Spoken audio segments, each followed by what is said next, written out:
kabar mengalami kecelakaan itu bagaimana dan kapan ya Ustadz? Bismillahirrahmanirrahim. Jadi tanggal 5 Desember 2021 kebetulan saya ada amanah untuk berdakwah di Biren, Aceh, yang waktu tempuhnya itu kalau normal ya sekitar 5-6 jam. Karena kita last minute banget nyampenya, akhirnya ya harus ngejar waktu dan pakai patwal. Ya kecepatannya sih cukup menantang lah. Akhirnya ya karena memang lagi buru-buru, nggak tahu kenapa kebetulan posisi saya lagi di depan sebelah driver, lagi nengok ke kiri lah, lihat pemandangan sebelah kiri, tiba-tiba bunyi kencang juga sih, brak gitu. Tiba-tiba kaca sebelah kanan driver tuh, kaca jendela pecah, masuk ke dalam, berantakan semua.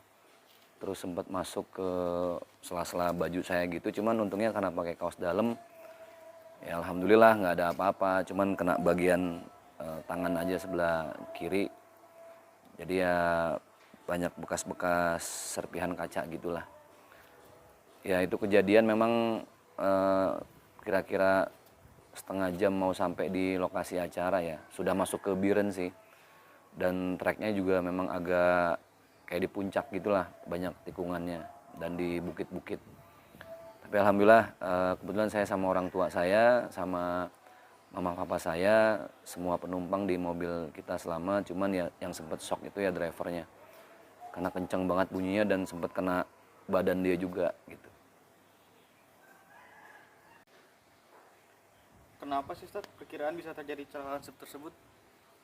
Ya karena kita lagi dikawal ya, namanya dikawal itu kan harusnya para pengendara mobil lainnya ngerti ya, lagi ada sesuatu yang urgent gitu. Karena memang jamaah udah nunggu, terus waktunya juga agak mepet.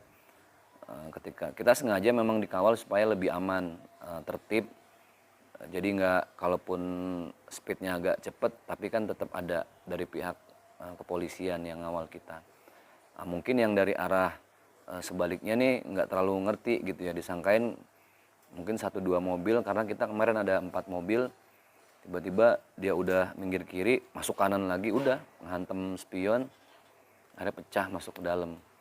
Ya inilah perjalanan dakwah, intinya nggak selamanya perjalanan dakwah itu semulus yang kita harapkan. Tapi alhamdulillah semuanya kita nikmati, mudah-mudahan ada hikmah di balik musibah.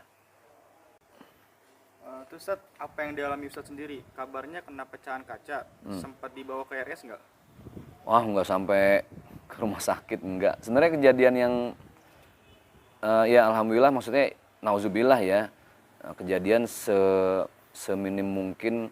Kalau bisa Allah jaga kita, Allah lindungi kita, jangan sampai ada bahaya yang gimana-gimana mencelakakan diri sendiri, enggak. Ya ini karena kaget, kebetulan saya lagi bawa orang tua saya di belakang, papa mama saya, mereka juga sempat shock. Karena kondisinya memang orang tua saya kan udah lama nggak diajak dakwah jauh-jauh ya. Ini sampai 4-5 jam, mereka udah sempat mual-mual juga, sempat istirahat sebentar di musola, sekalian ke toilet, terus berangkat lagi baru kejadian. Ya sempat shock sih, kaget. Tapi ya alhamdulillah lah, yang penting semua selamat, nggak sampai ke rumah sakit kok. Bahkan saya pertama kali yang saya lihat kondisi drivernya juga khawatir kan, namanya dia deket kaca yang pecah itu pas samping dia, kaca jendela. Tapi saya tanya nggak apa-apa gitu. Ke saya pun kaca yang berantakan itu masuk ke sela-sela baju juga. Artinya memang hal yang nggak gimana-gimana. Saya ngabarin istri saya, mungkin istri saya posting di Instastory gitu. Jadi akhirnya banyak yang pengen tahu informasi sebenarnya kayak apa. Nah, rombongan Ustadz sendiri bagaimana? Apa ada kerugian seperti mobil atau barang-barang lainnya? Kalau kerugian pasti ya, itu kaca sebelah kanan, kaca jendela itu pecah total. Cuman karena dia ada kaca filmnya jadi enggak yang pecah, tiba-tiba pecah semua, enggak. Akhirnya dilakbanin, terus spionnya juga pecah. Ya kalau kerugian pasti ada, tapi alhamdulillah itu enggak jadi masalah. Yang penting dakwahnya lancar. Kita jam 11 udah selesai dakwah, terus jam 2:30 subuh udah berangkat lagi ke Banda Aceh, karena saya harus berangkat dakwah lagi ke Pekanbaru. Ustadz, setelah mengalami hal tersebut, Ustadz tetap melanjutkan perjalanan. Ya alhamdulillah, dakwah must go on, dakwah harus jalan terus selama bisa diantisipasi. Karena kita sempat nyari mobil yang nabraknya itu, kita lihat ke belakang udah nggak ada, mungkin mereka juga takut ya. Ya harusnya sih kita berharap dia putar balik lagi, terus nemuin kita, dia obrolin baik-baik gitu loh, supaya ada tanggung jawabnya lah. Tapi nggak tahu kenapa tiba-tiba ngilang, ya udahlah. Polisi juga sempat nanya, gimana Pak Ustadz, kita kejar aja, udah nggak usah apalah. Kita lagi mau dakwah, biarin aja gitu. Kalau dia ada itikat baik, pasti dimanapun kita acara pasti disamperin lah untuk sama-sama tanggung jawab. Tapi sepertinya memang nggak ada tanggung jawab, kabur gitu aja. Akhirnya saya langsung naik mobil polisi di Patwal. Karena mobil itu belum bisa jalan, harus dilakbanin dulu kaca jendelanya sebelah driver. Saya di mobil Patwal bareng sama polisi karena ngejar waktu. Alhamdulillah nggak sampai setengah jam udah tiba. Langsung kita ke lokasi acara. Nah, terakhir Ustadz, apa hikmah yang bisa diambil dari kejadian tersebut, Ustadz? Di balik setiap musibah pasti ada hikmah. Di balik setiap ujian pasti ada pelajaran yang bisa kita petik. Ya namanya berdakwah keluar kota itu kan kita nggak pernah tahu ya, bisa kapanpun, dimanapun, di atas kendaraan apapun, pasti ada aja musibah. Kalau nggak kita yang nabrak ya kita ditabrak.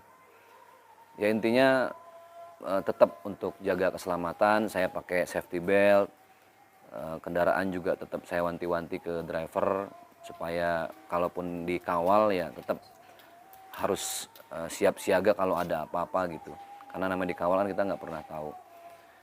Tapi ya al-insanu bitadbir, wallahu bitakdir. Kita hanya bisa berusaha, Allah yang menentukan.